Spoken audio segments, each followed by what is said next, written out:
It's a beautiful day in the neighborhood, a beautiful day to be terrified and scared by Dr. Renzo Corzano in a segment we call Ask a Gay Doc. Go ahead, terrify us, scare us. Oh my God, here we go. Give me the bad name. All Um, right. You're well, talking about the flu. yeah, let's talk about the flu because there's been a lot of talk about the flu lately. Flu, everyone knows it's a respiratory virus. Okay, you transmit it from person to person. Sometimes you can get it from an animal to a person. I think people know the historic pandemic that happened, the Spanish flu during World War One, which killed millions of people, probably more than the war did. Okay. So how do we prevent this, right? So there's vaccines. Usually we start vaccinating people around September, October. So the CDC estimates that there's hundreds of thousands of hospitalizations that can happen every year because of the flu, and thousands of people actually die every year. And the peak like flu season is actually like in the northern hemisphere, especially in this country. December to February is kind of when people get at the higher numbers.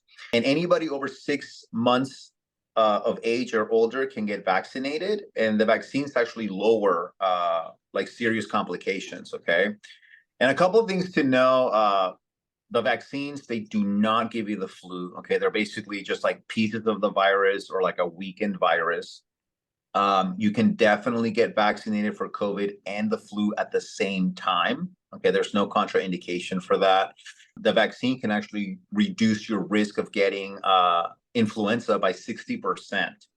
And there's actually a compounded benefit. If people get yearly vaccines, after about 5 years, you see the most benefit from it because they're basically targeting different variants. So it's actually pretty cool. When you talk about vaccinations, whoa, we get like, oh, we get the anti-gay crazy, we get the anti-vax crazy.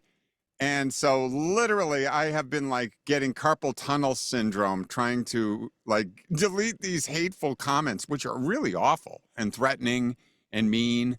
And yeah.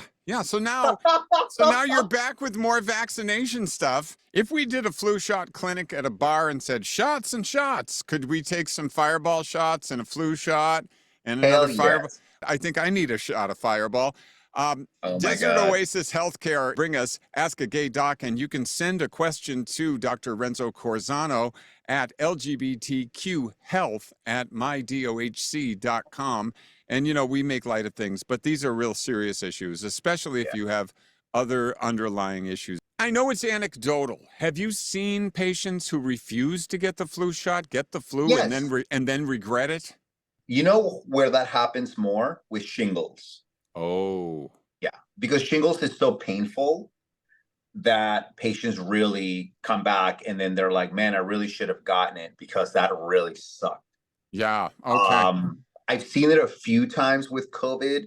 With flu, a couple times. Because again, once you get the flu, I mean, dude, it sucks. I mean, it's not a picnic, Yeah, you know? exactly. Yeah. So bottom line, get your flu shot late September, early October. You want to have that take you right through the most virulent months of December and January and February. And thanks for the flu talk. You're welcome, John. Can we do something sexy next time?